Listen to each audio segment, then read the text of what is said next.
Pagpasok ko, so bawal yung camera, so yun lang. Hindi ko naman bit-bit lagi yung business permit. Hindi daw makikater yung aking. Parang hindi ako natuwa.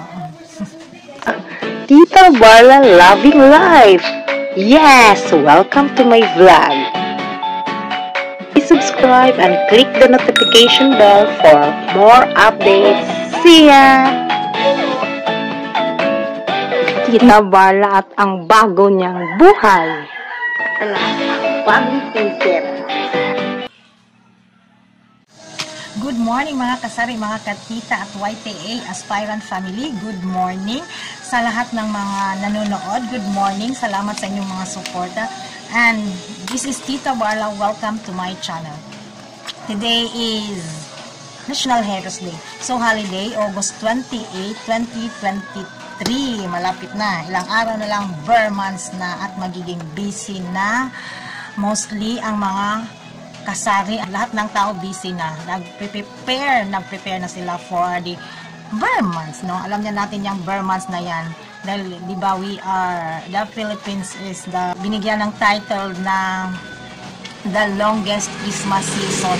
Once nag-start ng bare, Christmas na yan. September, October, November, December. So, 4 months. So, good morning again.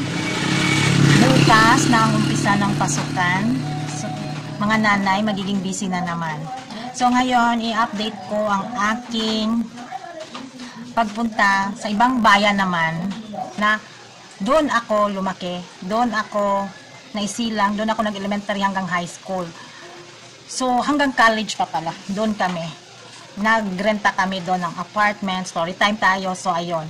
Pero nung naglipat na kami dito sa place namin, 1 hour from that city is, hindi na talaga ako nakapunta doon sa city na yon. Pero lagi naman ako nadaan kasi ang daungan ng barko from Cebu, kasi kung nag-aaral ako Cebu, nagtatrabaho ako, tuwing uwi ako ng bakasyon, ang daungan ng barko is yung place na yon. Tapos yun na lang ang talagang apak ko doon sa city na yun. Tapos sasakay ng tricycle, going to terminal. So nadaan-daanan na lang talaga. Doon yung airport, kahapon napunta namin, talagang, kumbaga, isusuyod namin. Hindi suyod, basta, at least may time ba na bumaba ng tindahan, o diba?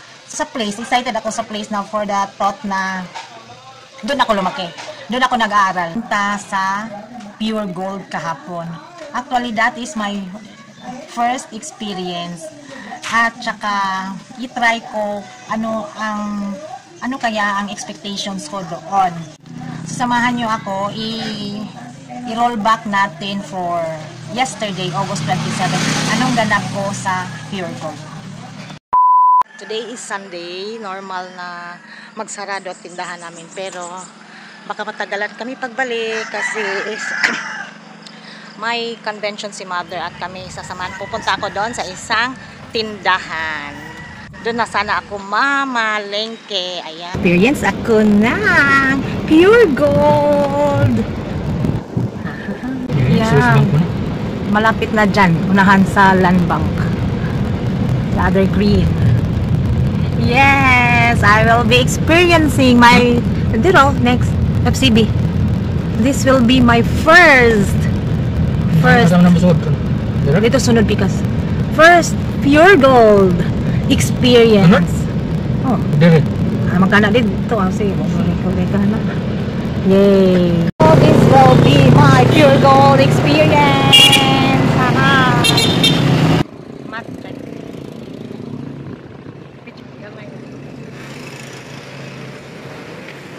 Exit ka dito.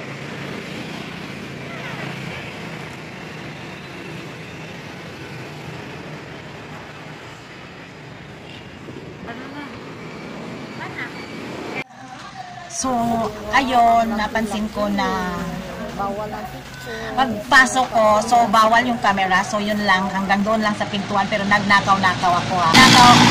Nagnakaw-nakaw ako kuha ng video doon sa loob. Sorry, Pure Gold. Pero, hindi naman sorry, Pure Gold. Yun lang.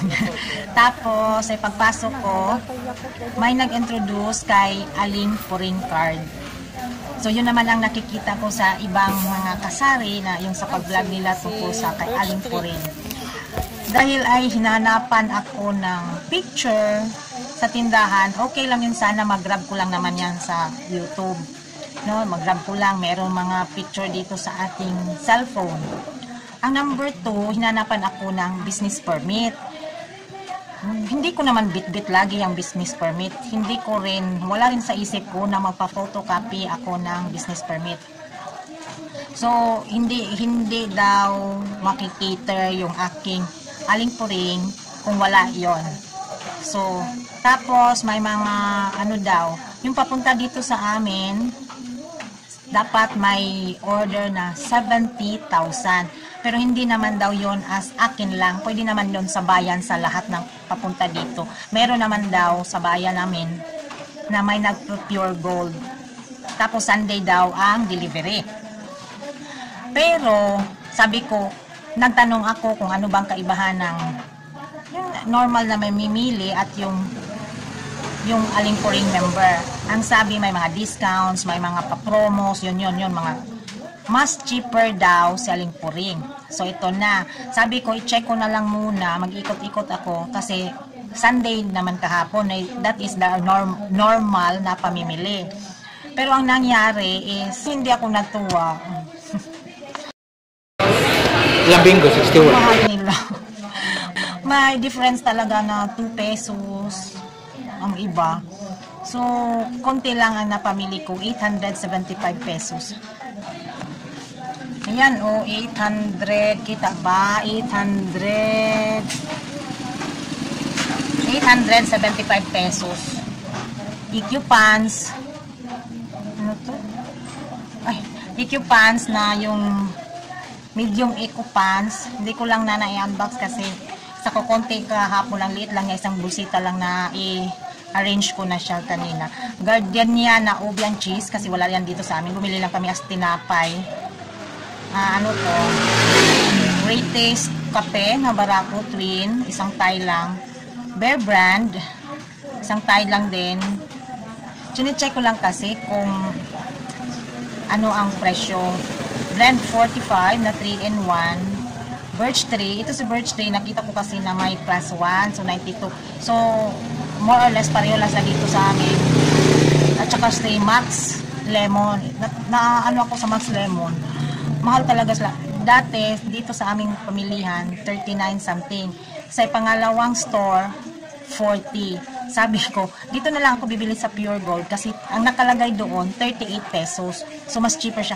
Which, hindi. Pagdating sa resibo, nagiging 41.90. So, mas mahal. At saka si Pringles. Ano to? Cheesy. Mostly nagiging personal na ilan lang pantindahan. So, 875 pesos siya. Ito din si Pringles. 82.75.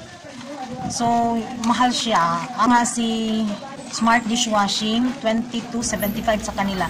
Dito sa aming pamilihan is 22.25. So, kung i-times 15% ko na siya, lagpas na siya ng 27 pesos na, which yun ang bintahan ko. Magiging 28 na siya. So, mahal na. 27 lang kasi ang sa akin. Kasi ang nandito sa akin is 23. Mayroon isang tindahan na 23, 25 at saka 23. So, lamang siya ng 50 cents. Sa Max, lamang siya ng piso mahigit. 41, 190. So, piso mahigit. Ang liit ng aming bili ng Pure Gold. Ito lang, isang bolsita at saka ito. So, that is 875. Goodbye, Pure Gold. Parang di kita. So, dahil nga iilan lang ang nakuha ko, tapos matagalan pa kami pag-uwi, dumiretso ako doon sa Gaisano. Nakabili din ako doon sa Gaisano ng iilan, mga nasa kumistahan. Ito yung kay Gaisano na more or less 26. Ito pala 2665. Oh, yan. So, 2,665. Ang kinagulat ko lang doon talaga, akala ko is sila ang, kumbaga ba, malaking city. Mas cheaper yung prices nila. So, hindi ko na, mahal naman dito sa amin. Pero nung na-compare ko doon, mas mahal sila. So, sabi ko sa sarili ko, I love my own na lang. So, ang i-highlight ko lang doon sa aking family is yung sobrang mahal nila ng asukal. Nagulat ako doon sa mahal nilang asukar. Ako, dito na lang ako. Maliban lang doon sa Dipolog City, yung lagi kong namili doon ng school supplies. Mas cheaper pa si Dipolog City kaysa kay Usamis. No? Ang talagang lumilipad yung mga buho ko doon. Kasi alam nyo ba, ang asukal nila, yung brown sugar, 1/4 is 23 pesos. 23 plus, ganun din kay Pure Gold. Yung 23 na yan, na presyo pa nila, presyo ko na sa tindahan ko. Kasi dito sa amin, nabibili ko lang si 1/4 sugar na 1950. Kay tatay na naglalako ng tricycle, tama, 19 pesos. Tapos sa tindahan dito namin sa grocery, minsan may 18.50, minsan 19.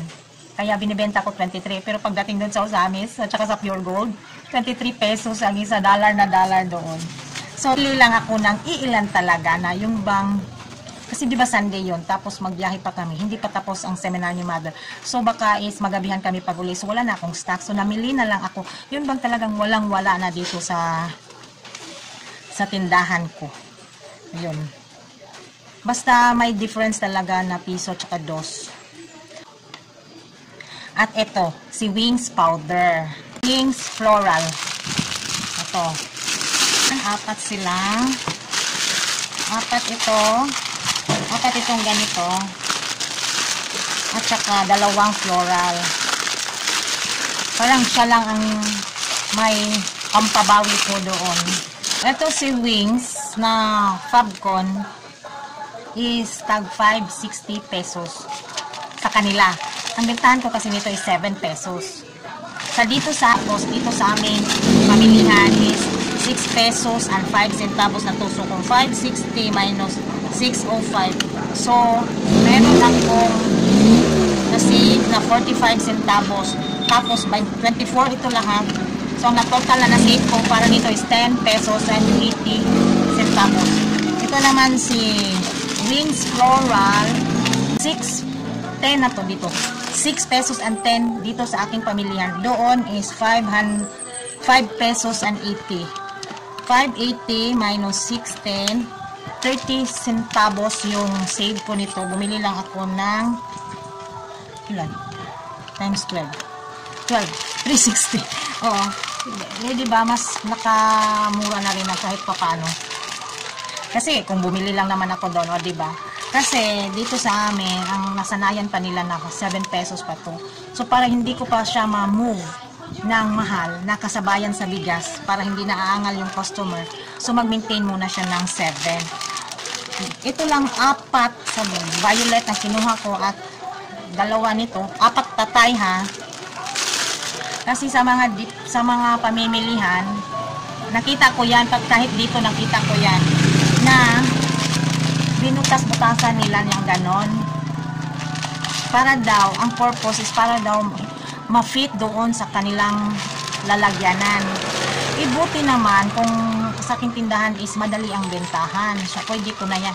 Paano kung matatagalan tapos ilang beses na yan nangyari na pagkuha ko niyang ganyan para bang may tumalsik. Yun pala yung mga nabutas-butas na yun. Minsan titigas pa.